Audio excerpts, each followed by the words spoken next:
మరోవైపున చూస్తే రైతుల పరిస్థితి, ఆర్బీకేలు గాలికి ఎగిరిపోయాయి, ఈ క్రాపింగ్ గాలికి ఎగిరిపోయింది, ఉచిత పంటల బీమా గాలికి ఎగిరిపోయింది, రైతులకు పెట్టుబడి సహాయం, సమయానికి ఇచ్చే పెట్టుబడి సహాయం, మనం ఇచ్చే రైతు భరోసా సంవత్సరం అయిపోయింది, గాలికి వదిలేసినారు. ఇన్పుట్ సబ్సిడీ కింద సీజన్ అయిపోయేలాగానే మనం సహాయం చేస్తూ రైతులకు తోడుగా అందించే కార్యక్రమం గాలికి ఎగిరిపోయింది. ఈరోజు రైతులకు ఏ పంటకు కూడా ఈరోజు గిట్టుబాటు ధరలు రాని పరిస్థితి ఈరోజు మొదలైంది.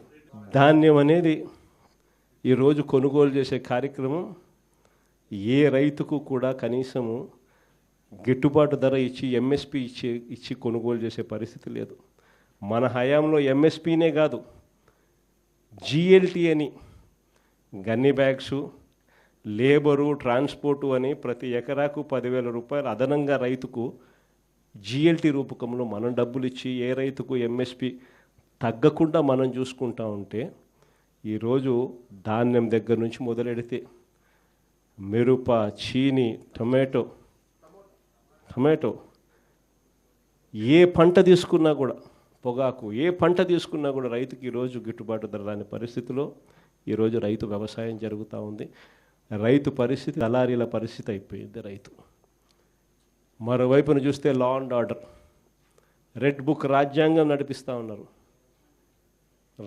రెడ్ బుక్ రాజ్యాంగం గురించి, లా అండ్ ఆర్డర్ గురించి నేను చెప్పాల్సిన పనుల ఎలా జరుగుతూ ఉంది అనేది నాకన్నా కూడా చక్కగా మీరే చెప్పగలుగుతారు.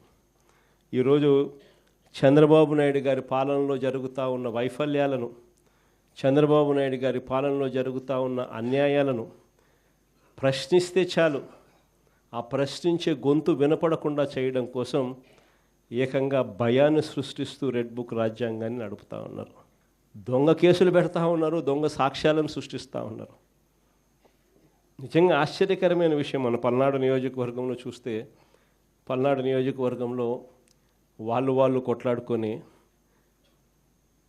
వాళ్ళు తెలుగుదేశం గ్రూప్ రాజకీయాలలో వాళ్ళు ఒకరిని బండి ఆపి చంపేస్తే, ఆ బండిలో వచ్చిన వాళ్ళు ఆ బండి గుద్ది చంపేటప్పుడు ఆ బండి యాక్సిల్ ఇరిగిపోయి బండి అక్కడే వదిలేసాల్సిన పరిస్థితి వస్తే, ఆ బండి ఎవరిది అని తెలుసు.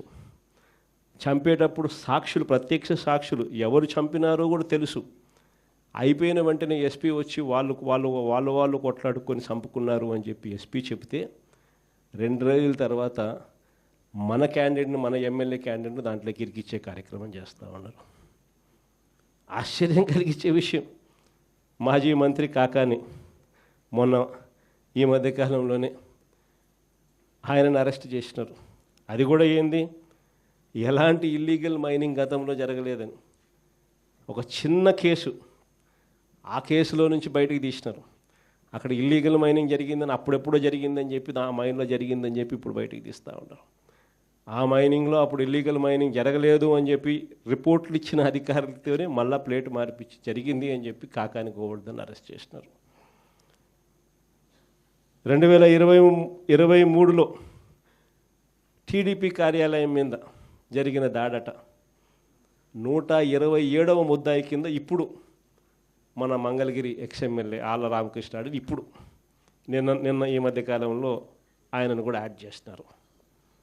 అంతటితో సరిపోలేను. ఈ మధ్యకాలంలో జరిగిన ఘటనలు చెప్తా ఉన్నా.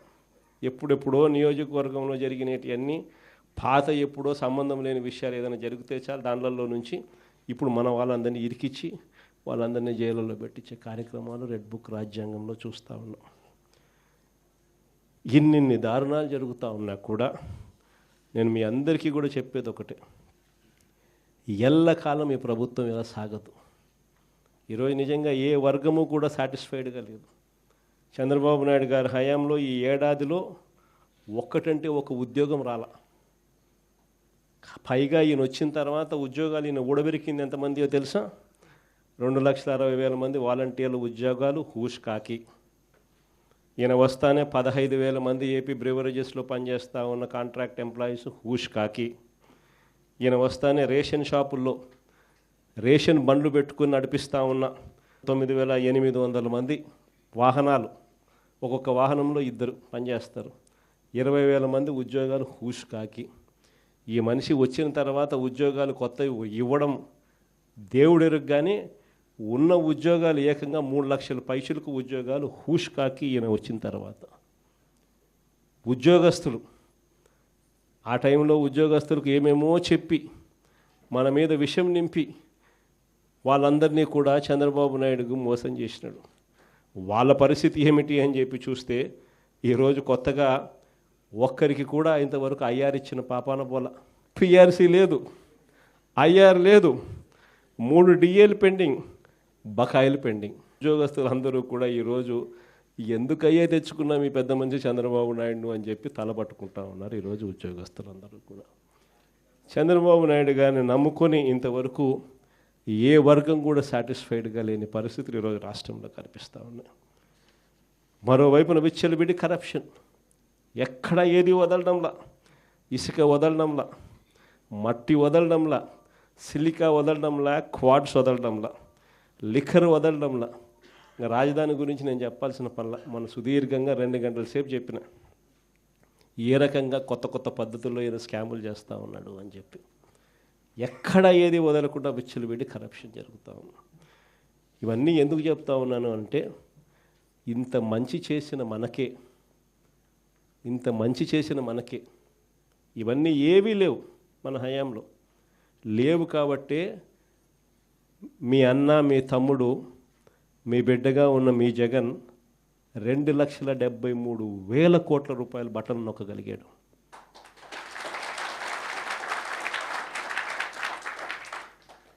చంద్రబాబు నాయుడుకు మనకు తేడా ఏమిటి? ఎందుకు ఇద్దరు ముఖ్యమంత్రులమే, మరి ఎందుకు జగన్ నొక్కగలిగాడు, ఎందుకు చంద్రబాబు నొక్కలేకున్నాడు?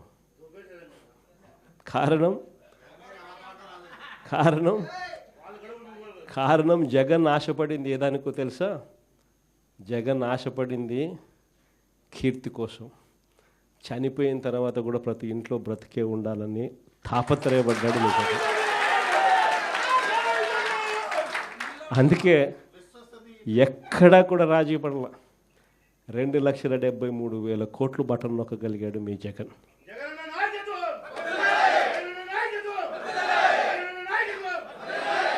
కానీ ఈరోజు చంద్రబాబు నాయుడు ఎందుకు బటన్ నొక్కలేకున్నాడు అంటే కారణం ప్రతి విషయంలోనూ కూడా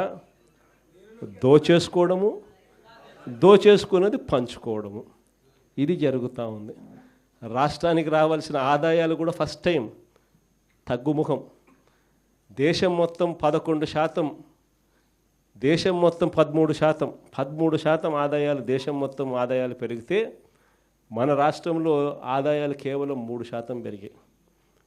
ఎందుకు మన రాష్ట్రంలో ఆదాయాలు పెరగడం లేదంటే కారణం రాష్ట్రానికి రావాల్సిన ఆదాయాలు రాష్ట్ర ఖజానాకు రావడంలా. రాష్ట్రానికి రావాల్సిన ఆదాయాలు తెలుగుదేశం పార్టీకి సంబంధించిన గజ దొంగల ముఠా జోబులు లేకపోతూ ఉంది. కాబట్టి రాష్ట్రానికి సంబంధించిన ఆదాయాలు తగ్గుతూ ఉన్నాయి. ప్రతి అడుగులోనూ ఇదే కనిపిస్తూ ఉంది. ఇవన్నీ కూడా ఎందుకు చెప్తా ఉన్నానంటే ఇంత మంచి చేసిన మనకే ఒక్కొక్కసారి ఈ మాదిరిగా ప్రతిపక్షంలో కూర్చోని పరిస్థితి వస్తే ఇక ఏ మంచి చేయని ఈ మనిషి, అన్ని అబద్ధాలు మోసాలు చేసే ఈ మనిషిని రేపొద్దున ఎన్నికలు వచ్చినప్పుడు ప్రజలు తంతే ఇంక ఎంత దూరంలో పడతాడు చంద్రబాబు నాయుడు అని చెప్పి ఇంక నేను వేరే చెప్పాల్సిన పనుల. రేపొద్దున ఖచ్చితంగా ఎన్నికలు ఎప్పుడు వచ్చినా కూడా రేపొద్దున చంద్రబాబు నాయుడు గారు అనే వ్యక్తి ప్రజలు ఈ పక్క తంతే డిపాజిట్లు కూడా రాని పరిస్థితులకి ఆ పక్క పడతాడు అనేది మాత్రం ఖచ్చితంగా చెప్తాను. ఈసారి జగన్ 2.0లో మాత్రం అలా ఉండదు. సంక్షేమము, రాష్ట్ర అభివృద్ధి, రాష్ట్ర ప్రజలే కాదు, ఈసారి కార్యకర్తలు మాత్రం అందరికన్నా పై స్థానంలో ఖచ్చితంగా ఉంటారని మాత్రం చెప్తాను. అంతేకాదు ఈసారి కార్యకర్తలు బాగోగులు ఒక్కటే కాదు చూసుకునేది, ప్రతి కార్యకర్తకు కూడా నేను ఒకటే చెప్తా ఉన్నా, ఇవాళ జరుగుతూ ఉన్న అన్యాయాలను నేను చూస్తూ ఉన్నా, మీకు జరిగిన ప్రతి కష్టం నేను గమనిస్తూనే ఉన్నా. మీ అందరికీ కూడా నేను ఒకటే చెప్తా ఉన్నా, ఈరోజు ప్రతిపక్షంలో ఉండం, అవతల ఉంది అధికారం, అవతలోడు కష్టాలు పెడతాడు, అధికార దుర్వినియోగం చేస్తున్నాడు, పర్వాలా తీసుకుండా. ఎవడు అన్యాయం చేసినా కానీ మీ అందరికీ చెప్తా ఉన్నా, నేను రెడ్ బుక్ అన్నాను కానీ మీ ఇష్టం వచ్చిన బుక్లో పేరు రాసుకోండి.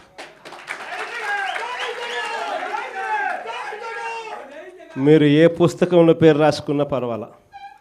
దాని తర్వాత మాత్రం మనం వచ్చిన తర్వాత మాత్రం ఖచ్చితంగా వడ్డీతో సహా, మళ్ళా చెప్తానా, వడ్డీతో